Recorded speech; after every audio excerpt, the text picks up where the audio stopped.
This week's Duncan Disorderly column looks at what the Reserve Bank is doing to dampen the economy and what that is doing to the housing market.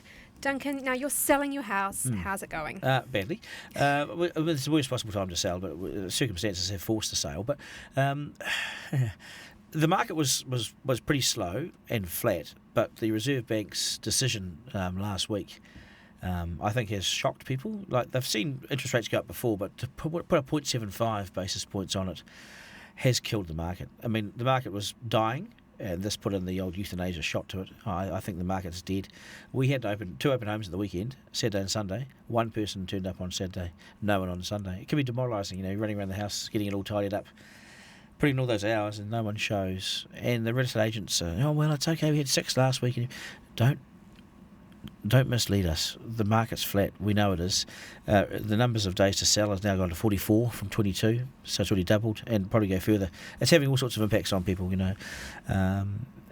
Delayed sales means that there are some staging companies all around the country having to buy furniture to go longer, and there's all sorts of real estate agents not being paid. It has an impact. Also you note in your column that it's not just the housing market; it's also supermarkets. All your supermarket sales were down, and Black Friday sales were down. And so they've got the warning. They've heard the message from the Reserve Bank governor to put your wallet away, but it's also not how people live. You still have to live.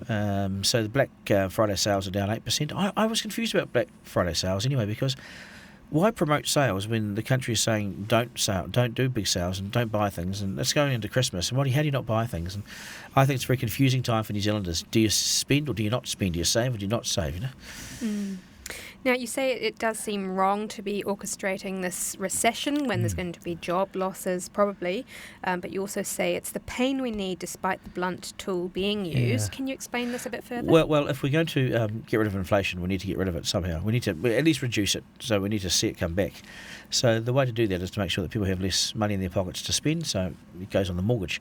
So this is a shock for 0.75, and it's certainly, I think, going to see some mortgagee sales from February next year. A whole heap of mortgages come off their fixed terms from February through to the rest of the year. My agent's on 2.4%. She comes off in July next year. What's that going to mean? 8%? Can people afford their houses? A person I work with this morning has said to me she bought a $1 million house a year ago. What's it worth now? 900? What's the mortgage on it? 900? So people are sitting, people need to just ride this out. It's the long haul. Housing's a long haul game. But people are nervous, and rightly so. Mm-hmm. Now, you also think that Adrian Orr has given National the excuse to run from its tax cuts for the wealthy. It wasn't a particularly popular policy proposal, was it? And we've written about it before in NBR, and I always found it a strange one.